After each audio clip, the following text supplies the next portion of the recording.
This is a state office building where the Professional Practices Commission has just voted to recommend the permanent revocation of the certificate of ex-teacher Robert Eakins. I'm Chris Hanover. As you know, Eakins was terminated from Riverview High School after it was learned he was stalking an 18-year-old student. We spoke with that former student earlier today. Kim, can you tell us what was going on with you and Robert Eakins? I had Mr. Eakins for drama. That's it. He was just one of my teachers. I don't know how all this got started. I don't know what was going through his head. Honestly, I can't even imagine what he was thinking. I guess maybe it started when he cast me in Guys and Dolls. You ready to work on that dialect? Sure am. I'd never played a lead before, and Mr. Eakins had me start coming in to rehearse extra with him after school.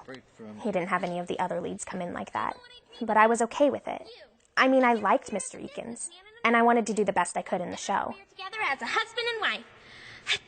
Gesundheit. Hey, that's really getting better. He was always giving me all this praise, telling me I was so talented. Sometimes it was a little much. But I was in his class, and I wanted a good grade, so I wasn't going to say anything about it. Chronic conditions. Happy anniversary. When did you know he was interested in you as more than a student?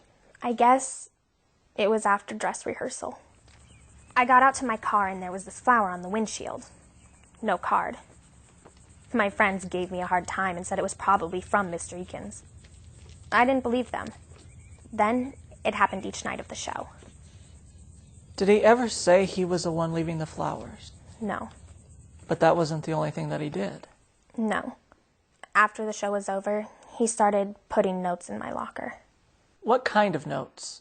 It was, I don't know. He'd put in Shakespeare quotes, like stuff Romeo says to Juliet about her beauty, about kissing, and he'd sign them Robert. You were sure they were from Eakins? I don't know anybody else who quotes Shakespeare, and I knew it was his handwriting. He just kept getting more obvious. He started calling me at my job and asking how I was doing, say something about what I wore that day.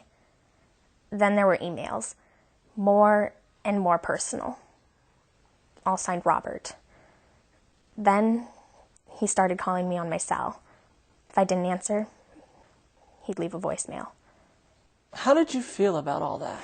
Really creeped out. Then one time, he asked me to meet him at the park.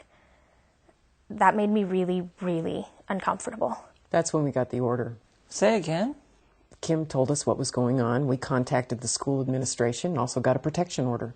That's pretty serious. Were you scared? Kim said she wasn't scared, but that wasn't the point. We were. I mean, Kim's a sweet kid, and he was taking advantage, playing out some kind of fantasy in his head. Made us furious. This guy is an adult, a teacher. We couldn't believe he was acting like that. Kim's boyfriends are more mature than that. Do you think that Kim did anything to accidentally encourage him? Absolutely not. And suppose she did have some kind of schoolgirl crush. So what? He's the teacher. He has a responsibility to his students.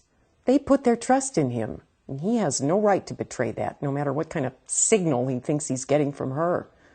If he thought she was making some kind of play for him, his job is to ignore it, or go to the counselor, or to do something besides try to make a date with her in the park. He's the adult. He should have acted like it. To me, Robert Eakins betrayed the trust of my daughter. He betrayed the trust of all his students. He betrayed the trust of all his parents. I hope he never teaches again.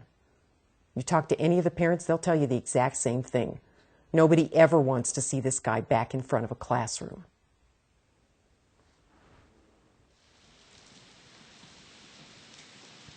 Mr. Eakins, Robert Eakins, any regrets? Are you sorry for what you did? Are you sorry?